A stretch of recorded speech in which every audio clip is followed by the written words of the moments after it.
Well, the whole reason we have the Second Amendment in there, a lot of people understand this, but a lot of people either never do or have forgotten, it's to protect ourselves against an out-of-control government, a tyrannical government, a government that's violating the rights of the citizens and violating the law. And we have that today. We have a federal government that violates the law. What we're doing on the state level is playing a game of rock, paper, scissors with the national government. And if you've ever played that, you know that one can crush the other. We're trying to say we have the right, under not only the 10th Amendment, but also the 9th Amendment, to shoo them away and define this is within the realm of the state, not national government. Now they're going to whip out this Commerce Clause in Article 6 of the Constitution and say we have a right to regulate anything we feel like because it now does cross state lines. And we're ready to push back. We're going to push back. And the whole, not only the whole country, but the whole world is going to get a colossal civics lesson. The Commerce Clause refers to Article 1, Section 8, Clause 3 of the United States Constitution, which gives Congress the power to regulate commerce with foreign nations and among the several states. The Constitution enumerates certain powers for the federal government. Any powers that are not enumerated in the Constitution are reserved for the states via the 10th Amendment. It is clear that the states have had enough, and they are rising up to fight back against federal tyranny. And no one can blame President Obama. We have only ourselves to blame because he's made it very clear, as has his Attorney General, the chief law enforcement officer in the country. They just want to do a few things with gun laws, like take them away in large measure. I think that the current administration in a year's time has moved farther and faster than the federal government has ever moved before. Now, does that mean there weren't abuses of our Constitution and the role of federal government prior to that? I don't think so. I think this has been going on for literally decades.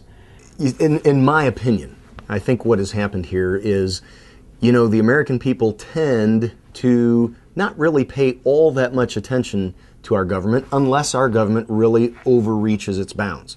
And so for years and years and years, the federal government has continued to step more and more into areas where they don't belong. They've reached their dirty little fingers into areas where they don't belong. But what they've done to the American people is they've done it, or they've served it to the American people a thimbleful at a time. They've given it to them a little bit more and a little bit more.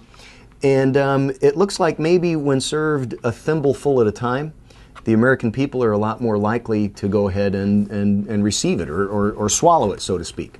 What's happened now with the election of President Barack Hussein Obama and the dominant control that the Democrats have both in the U.S. Senate and the U.S. Congress, the House of Representatives, in my assessment, in my opinion, what they've done is they've decided to go ahead and just really, instead of trying to serve up their encroachments a thimbleful at a time, they're trying to serve it to the American people in 5-gallon buckets. Well, when the federal government oversteps its bounds in 5-gallon buckets, the American people wake up. And the American people have awakened.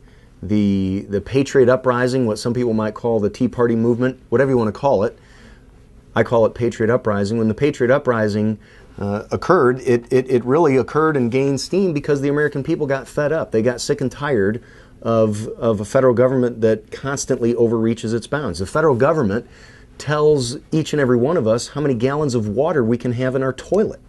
Our founding fathers never intended for the federal or central government to have that much control over our lives.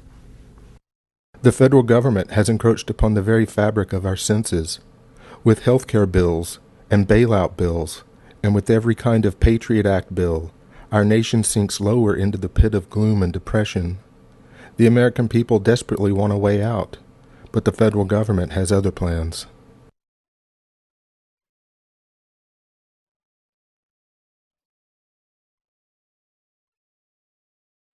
Paul, we've all learned our lesson. From now on, we'll know better than to try to fight this sort of thing ourselves. We'll go for a sheriff. You mean from now on, the Cartwrights don't fight their own battles anymore? Is that what you're saying? From now on, whenever we get into any kind of trouble, we have to go begging for help? Not begging, it ain't begging. Well, then what is it if it isn't begging? It's asking. It's asking like other folks do when their rights are violated, Paul. It's asking folks whose sworn duty it is to uphold the law to come and help us. Paul, ain't that what you always tried to teach us? In the last 20 years, we've seen an acceleration away from our Constitution and Bill of Rights and towards absolute despotism. The John Warner Defense Authorization Act, the Patriot Acts, the warrantless wiretapping, the renditions, the secret arrest, all of this is not only anti-American and completely illegal, it is textbook tyranny. It is anathema to our system of government. The Republican and Democratic parties and the treasonous, traitorous Congress have borrowed from all of the oppressive systems across the world and amalgamated them into the current system. And they paint everything they do in this patriotic glow, and it's for America and it's for the children. No, it's for the private Federal Reserve System that's hijacked this country and that has committed all these crimes.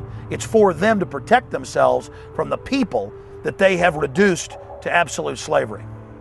What everybody needs to know in this country is the issue of state sovereignty. Sovereignty, or if you're a sovereign, you have no other power above you. The states are sovereign. The key issue there is, who do you think formed the federal government? It was the 13 original states. Does anybody really think that the states formed a central government that was all powerful, that could turn around and tell the states what to do? This is exactly what the Founding Fathers started the Revolutionary War to prevent. They did not want another king, as it were, to tell them what to do all the time. We fought a war against King George III tyranny. They didn't want to bestow or award the new central government with omnipotence. Quite the contrary. The Bill of Rights was designed specifically to keep the federal government in check, to keep them limited in what they could do. And the 10th Amendment basically tells the federal government, if you want to get creative, if you want to go outside your constitutional boundaries, absolutely not. If you think we forgot something, you can't do that either. Well, basically, the government in Washington has assumed powers that it constitutionally does not have, and that were reserved, as the 10th Amendment tells us, to the states. So if you're talking about states' rights, you're really talking about the claims that the states have to exercise certain kinds of power on their own without some kind of federal interference. If they want to stop the federal government, they have to find a vehicle. They have to find something that's couched either in law or the Constitution.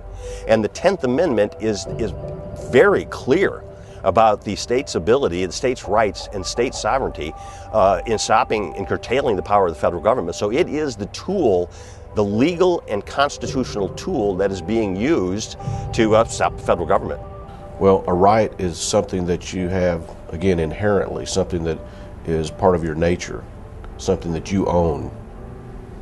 A privilege is something that's given to you by someone or some entity that has authority over and above you, that has the ability to control you.